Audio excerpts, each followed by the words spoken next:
how can we feel better?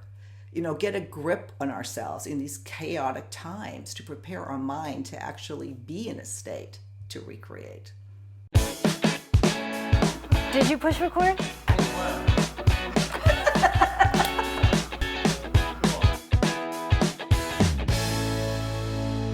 Thank you so much for tuning into Second Act TV. Today I'm so happy to welcome the CEO of the Artistry of Change Training Incorporated, Carla Rieger, back to our program today. Carla, thanks so much for joining me again.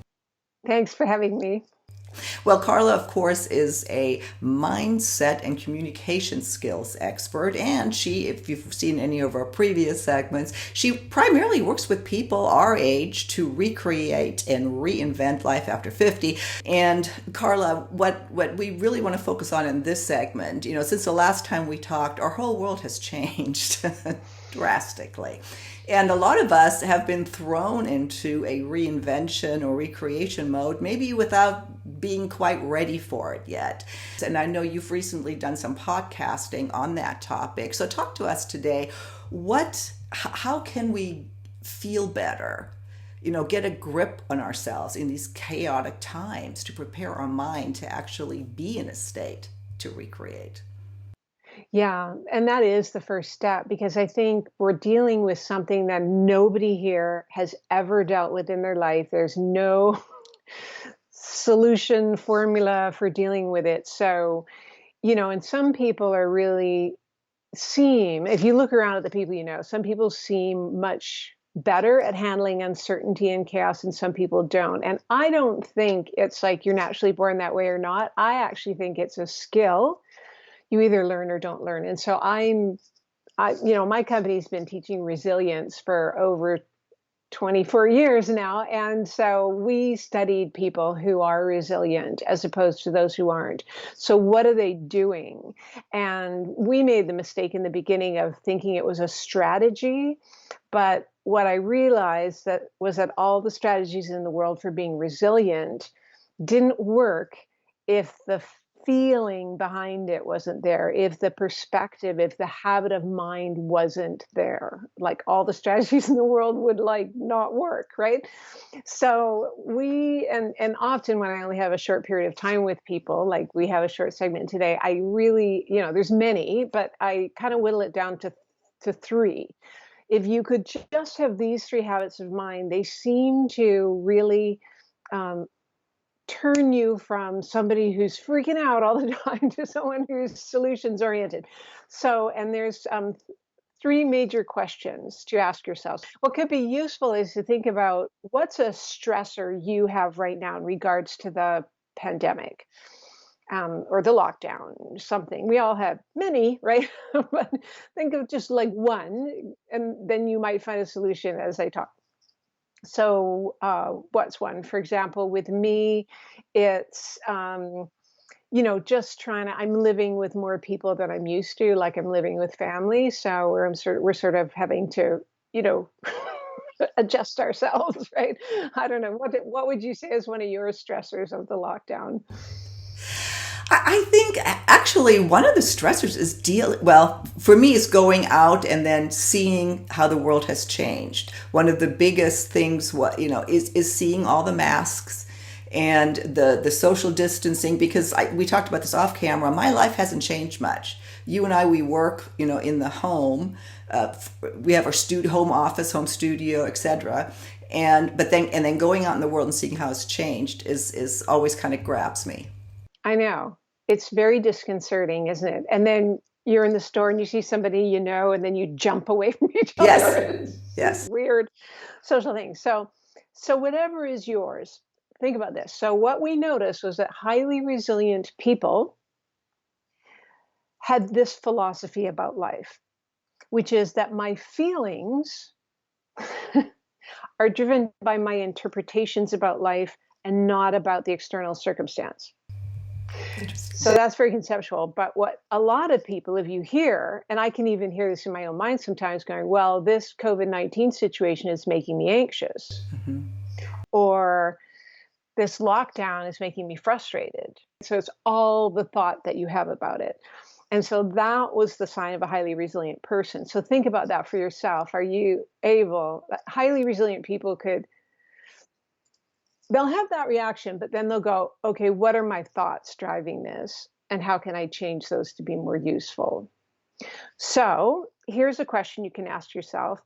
What's a better meaning I could give this situation? So in my situation, I'm thinking, okay, so I'm kind of living with more people, and instead of going, oh, this is hard, I could think, well, it's actually quite fun too. Like we're playing games, we're watching shows, we're cooking together, we're sharing the housework. Now, the second most resilient quality that we found was that they could change their perspective at will, right? So the first one is they could change their state of mind at will.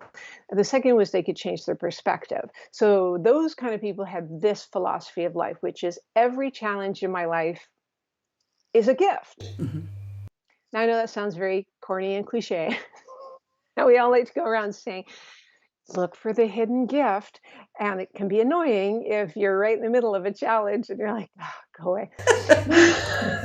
I hear you. I hear you. I believe that, and yes, it is cliche, but it's true. It's true. And we all know it, but it's much easier to understand it intellectually than to practice it. Absolutely. So here's a way to practice it, which is to ask yourself this question. What is the gift in this challenge right now? So what is the gift for me in living with a lot more people in my house? Well, it's improving my communication skills. It's it's it's opening up, trust and deeper communication with family members maybe than we've done before. It's appreciating other people and maybe their differences, right? Like things that maybe bothered me, when I look at it from another perspective, they're great, right? Yeah. And so the third thing that highly resilient people could do was to change their capacity at will. And what I mean by capacity, well, they kind of all roll into each other. So your state of mind tends to change your perspective, which changes your capacity. So they have this philosophy of life. So think about whether this is a philosophy you have. I can handle any challenge that life brings. Now, I didn't always think that way, but I've learned to think that way, because otherwise, if you are thinking, I can't handle this pandemic, I can't handle this lockdown, I don't know how to do it, I've never done it before, that's going to drive the feeling, right? Because you have your circumstances, then you have your feelings about it, but your feelings drive your actions, but your actions drive your results, right? So Absolutely. if I'm just anxious all the time, what am I going to do? I'm going to procrastinate. I'm going to not be able to decide. I'm going to stay in confusion, and I'm not going to do anything useful with this rather unusual time in life, right? As opposed to a lot of people who are really resilient, they're like going, okay, great. Like, how can I make this a win? How can I turn this into something amazing? But you can't get there unless you ask yourself that question, because our default is the primitive brain, survival brain trigger cycle, which is the three things, the three F's, which are, we all know what they are: fight, flight, or freeze, right? And so you can't really do anything useful in a state of uncertainty from that state of mind. And if we could see a brain scan, we'd see that the energy's on just in kind of the interior of the brain when you're in the survival brain. But when you ask yourself a question like, what is the gift in this challenge right now? It forces the energy in the brain, if we can see a brain scan, into the external neocortex, and all of a sudden your solutions oriented thinking is activated. So you need something like that, because we are by default negative. We have a negative bias in everything, whether we're looking at ourselves or life, right? We're always scanning for danger and what's wrong. And there's so much in the news right now, right, that can make us get triggered. So Yeah, turn off the news. Yeah, go ahead. No, I was going to say turn off the news. Turn off the news for at least a while, get your important information, but otherwise and I did that for the first few weeks, like many of us, like, oh my gosh, what is this thing? And like all night, and I wasn't sleeping. because my survival brain was just like going crazy, right? What's this going to mean? What's this going to mean? What's this going to mean? And it wants an answer. But as soon as you ask yourself a question, okay, what's the gift? It's like the neocortex has to get in there, and then you calm, like your whole physiology will calm down.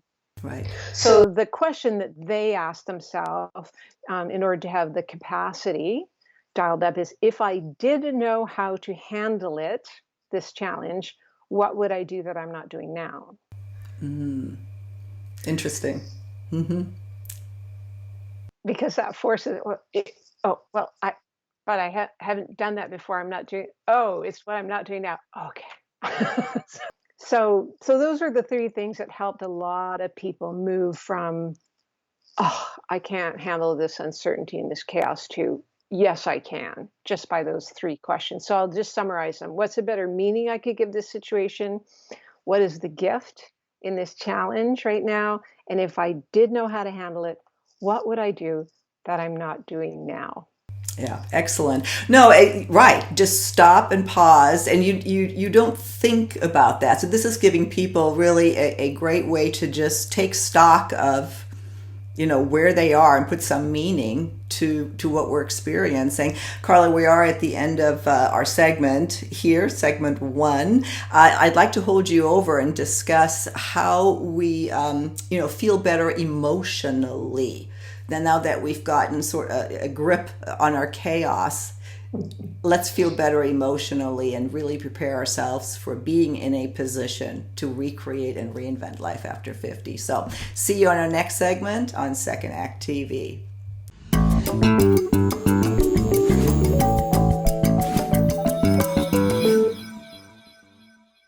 Please be sure to subscribe to our channel. The button is right over here. Just click on through to YouTube, and when you see the little bell right next to the subscribe button, hit that too. We'll notify you every time we launch a new video. See you next time.